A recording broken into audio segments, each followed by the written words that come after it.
Student, अगर आप भी 2023 में अपने बोर्ड एग्जाम को देने वाले हैं तो आज की ये वीडियो आप सभी के लिए बहुत ज़्यादा इंपॉर्टेंट होने वाली है, क्योंकि आज की इस वीडियो में मैं आपको बताऊंगा पेपर प्रेजेंटेशन कि आप अपने बोर्ड एग्जाम में किस तरीके से पेपर को अटेम्प्ट करके आएंगे जिससे कि आप अपने बोर्ड एग्जाम में अच्छे मार्क्स को अचीव कर सकते हैं। क्योंकि देखिए, अगर आप साल भर कितनी भी मेहनत किए हो उससे नहीं मतलब है। अगर आप 3 घंटे उस पेपर के एग्जाम के टाइम पे 3 घंटे अगर आप अपने सही तरीके से उसको अटेम्प्ट करते हैं पेपर को, तो वही मैटर करता है। आप साल भर कितनी मेहनत की है कितनी नहीं की है वो एग्जामिनर को नहीं पता है। जो आप कॉपी में लिख के आएंगे वही उसी का आपको मार्क्स दिए जाते हैं। तो आज की इस वीडियो में मैं आपको बताऊंगा कौन कौन सी गलती स्टूडेंट करते हैं जो आपको नहीं करना है, आप किस तरीके से अपने पेपर को प्रेजेंट करेंगे जिससे कि एग्जामिनर पे पॉजिटिव इफेक्ट पड़ेगा। सो स्टूडेंट, यहाँ पे देखिए मैं पॉइंट टू पॉइंट वाइज बताता चलूंगा। अगर आप क्लास 10th के स्टूडेंट है तो भी आपके लिए ये सारे पॉइंट अप्लीकेबल होंगे, चाहे अगर आप 12th के स्टूडेंट है तो भी ये सारे पॉइंट आप सभी के लिए अप्लीकेबल होंगे। सबसे पहले देखिए, आपको पेपर अटेम्प्ट करते समय क्वेश्चन जितने आ रहे हैं सारे क्वेश्चन करिए और ये मान के चलिए कि टीचर जो है गधा है। क्या बोला तूने? क्या है? टीचर गधा है, उसको कुछ नहीं आता। टीचर क्या है? 4 क्लास का स्टूडेंट है। मान लीजिए उसको 2 + 2 भी नहीं पता इक्वल टू क्या होता है। ये मानकर अगर आप करेंगे तो आप अपनी सारी चीजों को अच्छी तरीके से रिप्रेजेंट कर पाएंगे। बहुत सारे स्टूडेंट सोच लेते हैं अरे यार ये करूंगा, टीचर को ये तो पता रहेगा, वो तो कट कर देगा।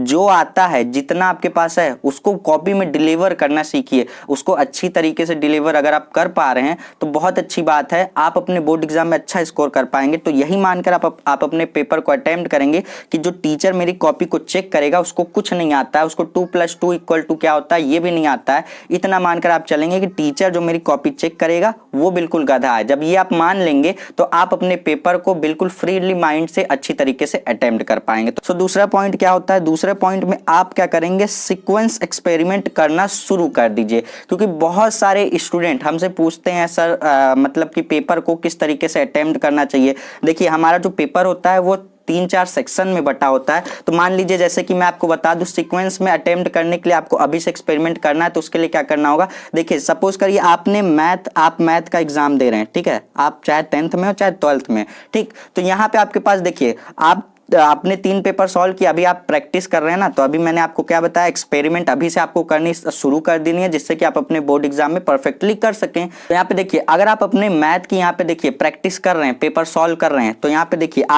आप मान लीजिए पहले पेपर को आपने सीक्वेंस में किया। पहले सेक्शन ए कर लिया, फिर सेक्शन बी कर लिया, फिर सेक्शन सी कर लिया, फिर सेक्शन डी कर लिया। एक तो इस तरीके से अटेम्प्ट कर लिया। फिर एक आपने क्या किया, एक में आपने क्या किया, पहले सेक्शन सी को अटेम्प्ट किया, फिर एक में आपने सेक्शन डी को पहले अटेम्प्ट कर लिया, फिर उसके बाद आपने सेक्शन सी को माफ कीजिएगा, सेक्शन बी को अटेम्प्ट किया, उसके बाद लास्ट में सबसे सेक्शन ए को अटेम्प्ट किया।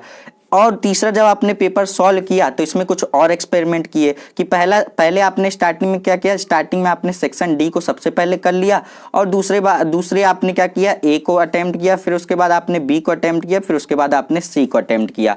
अब जब आप ये 3 पेपर को सॉल्व करेंगे तो आपको पता चल जाएगा कि इसमें से कौन सा पेपर मतलब कौन से सेक्शन को मुझे कौन से सेक्शन को पहले अटेम्प्ट करना है। ये सारी चीजें आपको कैसे पता चलेगी, तो ये डिसाइड कैसे करेंगे आप, जब आप इस पे प्रैक्टिस पहले से किए रहेंगे तो आप अपने बोर्ड एग्जाम में पहले से मेंटली प्रिपेयर रहेंगे कि इस सेक्शन को मुझे इतना समय देना है, इस सेक्शन को मुझे पहले अटेम्प्ट करना है और इस सेक्शन को मुझे सबसे लास्ट में अटेम्प्ट करना है, ठीक है। मान लीजिए आपने इस वाले सेक्शन को आपने क्या किया, 3 घंटे में अटेम्प्ट किया, और इसी वाले सेक्शन को आपने क्या किया, इसी वाले सेक्शन को आपने 2 घंटे 45 मिनट में अटेम्प्ट किया, और इस वाले सेक्शन को आपने क्या किया, 2 घंटे 30 मिनट में अटेम्प्ट किया। तो जो परफेक्ट होगा ये वाला होगा आपका, ठीक है। तो आप खुद ब खुद पहचान जाएंगे कि मुझे कौन सा सेक्शन पहले अटेम्प्ट करना है, कौन सा बाद में अटेम्प्ट करना है।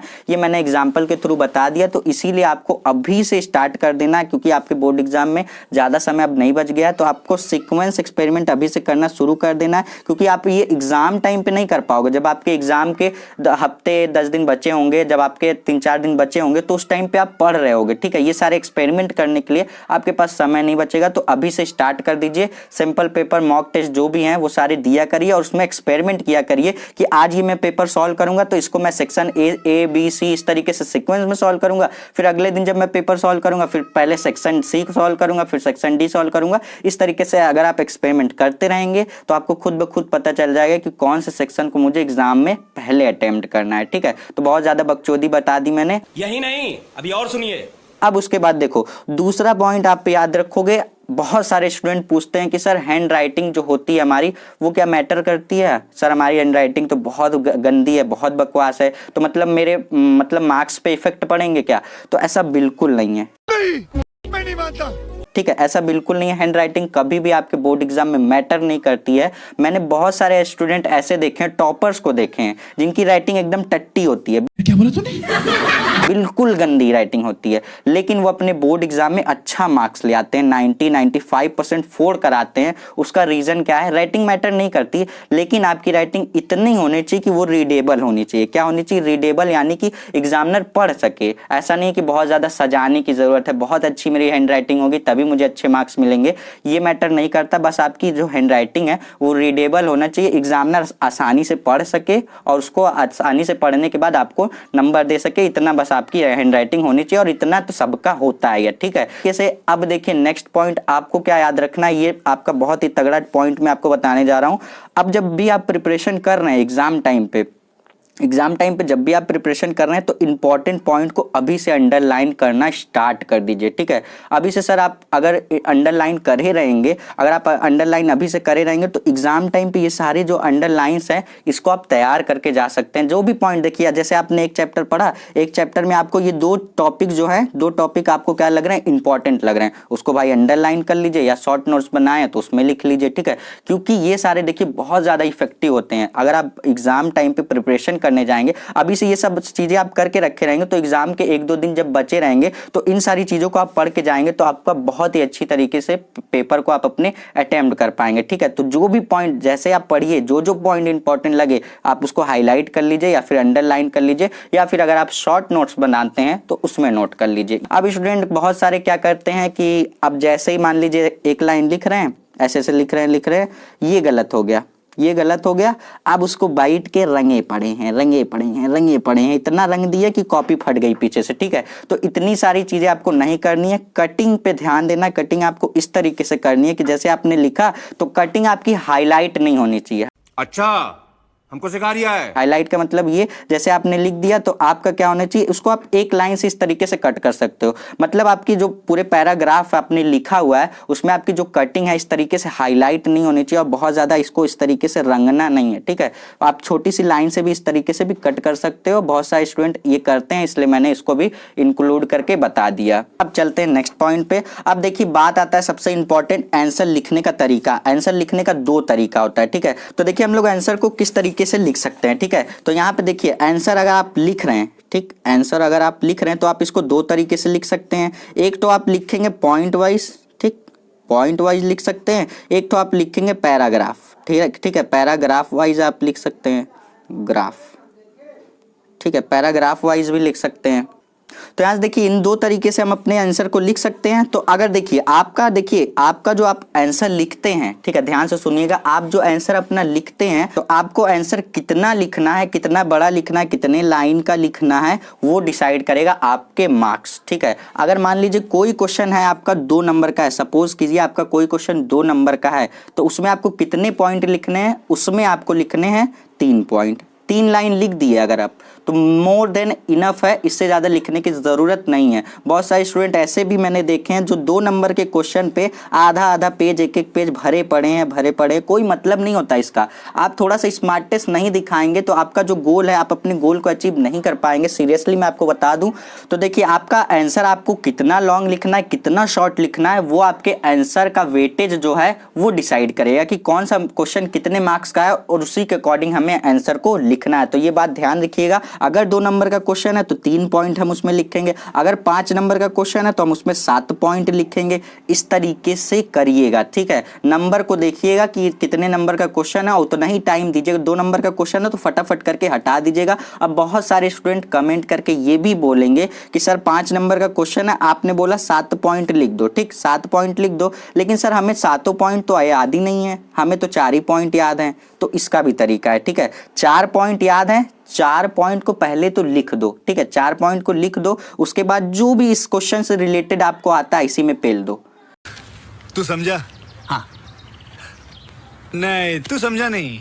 मतलब जो भी आता है, मान लो सात तरीके की है, 7 तरीके की लाइन है, आपने 7 लाइन, आपको 7 लाइन में लिखना है, ठीक है। आपको 4 लाइन आ रही है, ठीक, 4 लाइन आप क्या करो, ये 4 लाइन जो आपको अच्छी तरीके से आती है उसको आप स्टार्टिंग में लिख दो, जिससे कि एग्जामिनर 2-3 लाइन पढ़े तो उसको पता चल जाए कि इस बच्चे को आता है, इसने सही किया है। बाकी की वो लाइन आपको पढ़ेगा ही नहीं और आपको मार्क्स दे देगा, ठीक। तो ये याद रखना, पहले तो आपको जितना आता है उसको लिख दो, और जो नहीं आता है आपको उससे रिलेटेड आजू बाजू का कुछ भी पता है उसको भर दो, लेकिन खाली मत छोड़ना, ठीक है। 5 नंबर का क्वेश्चन है, कुछ नहीं तो आपको 4 नंबर, और हो सकता है कभी कभी 5 नंबर पूरे के पूरे मार्क्स आपको दे देते हैं, ठीक है। तो इस बात को ध्यान में रखिएगा, नहीं आता है तो भी उससे रिलेटेड जो भी आता है उसको लिख के आइएगा, पेपर को सादा बिल्कुल नहीं छोड़ेंगे। अब स्टूडेंट लास्ट पॉइंट आपका आ जाता है टाइम मैनेजमेंट। टाइम मैनेजमेंट बहुत सारे स्टूडेंट की प्रॉब्लम होती है। देखिए, टाइम मैनेजमेंट अगर आपको अच्छी तरीके से मैनेज करना है, अभी से सीखना है टाइम मैनेजमेंट, तो आप मान के चलिएगा, अब अगर आप घर पे प्रैक्टिस कर रहे हैं, सिंपल पेपर सॉल्व कर रहे हैं,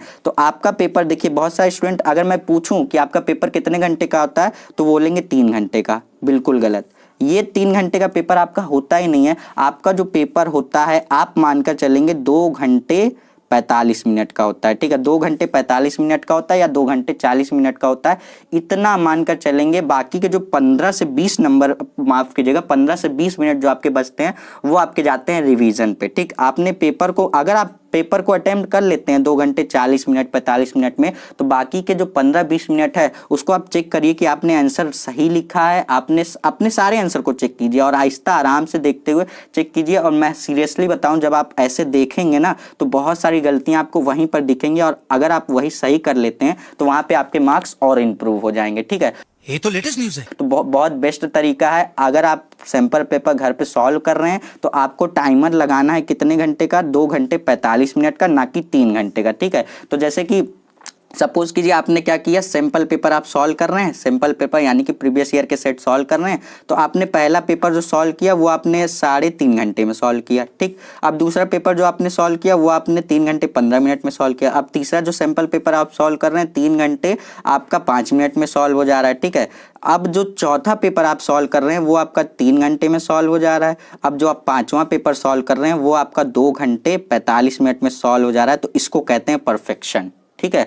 जितनी ज़्यादा प्रैक्टिस करोगे उतना ज़्यादा परफेक्शन आएगा, आपको टाइम मैनेजमेंट की पावर बढ़ जाएगी, कैसे टाइम को मैनेज करना है, कौन से सेक्शन पे ज़्यादा समय देना है, कौन से सेक्शन पे कम समय देना है, ये सारी चीज़ें पता चल जाएगी। क्लियर है। तो यहाँ पे आपको क्या करना है, ज़्यादा से ज़्यादा सैम्पल पेपर सॉल्व करने हैं जिससे कि आपका टाइम मैनेजमेंट वाला भी पॉइंट अच्छे से क्लियर होगा, और ये सिक्वेंस वाला जो एक्सपेरिमेंट है उसको करते रहना। कभी पेपर सॉल्व करो तो कभी सेक्शन ए से स्टार्ट कर दो, कभी डी से स्टार्ट कर दो। अभी आप पेपर नहीं दे रहे हो ना, अभी आप घर पे प्रैक्टिस कर रहे हो, तो आप एक्सपेरिमेंट करते रहो, जिससे कि आपको पता चल जाएगा, एक दिन आपको ऐसा लगेगा, आपको पता चल जाएगा कि आपको जो पेपर है आप अपने बोर्ड एग्जाम में कौन से सेक्शन से स्टार्ट करेंगे और कौन से सेक्शन पे खत्म करेंगे। और जिसको इसकी नॉलेज हो गई वो अपने बोर्ड एग्जाम में 4 कराता है, ठीक है। तो ये सारी नॉलेज नहीं होने की वजह से स्टूडेंट बहुत सारे अपने बोर्ड एग्जाम में अच्छे मार्क्स नहीं ले आ पाते हैं। सारी चीज़ें उन्हें पता होती है, अच्छे से पढ़ के भी जाते हैं, सारी चीज़ें पता होती है, लेकिन फिर भी नहीं कर पाते, ये क्योंकि ये सारी जो पॉइंट है वो इन्हें नहीं पता होती, ठीक है। तो अगर आपको ये वीडियो अच्छी लगी हो, सारे पॉइंट अगर आपको अच्छे लगे, उस वीडियो का कौन सा पार्ट आपको अच्छा लगा, कौन सा पॉइंट आपको अच्छा लगा, वो सारी चीज़ें आप अपना फीडबैक एक बार कमेंट सेक्शन में कमेंट करके जरूर बताना। अच्छा, हमको सिखा रिया है। जो चीज़ें आपको इस वीडियो में अच्छी लगी वो भी बताना, जो चीज़ें आपको इस वीडियो में बुरी लगी वो भी कमेंट सेक्शन में कमेंट करके बताना। स्टूडेंट, अगर आपको वीडियो पसंद आई हो तो वीडियो को लाइक कर दीजिएगा, शेयर कर दीजिएगा, और चैनल पर नए तो चैनल को सब्सक्राइब भी कर दीजिएगा। चलिए मिलते हैं नेक्स्ट वीडियो में, तब तक के लिए पढ़ते रहिए। All the best.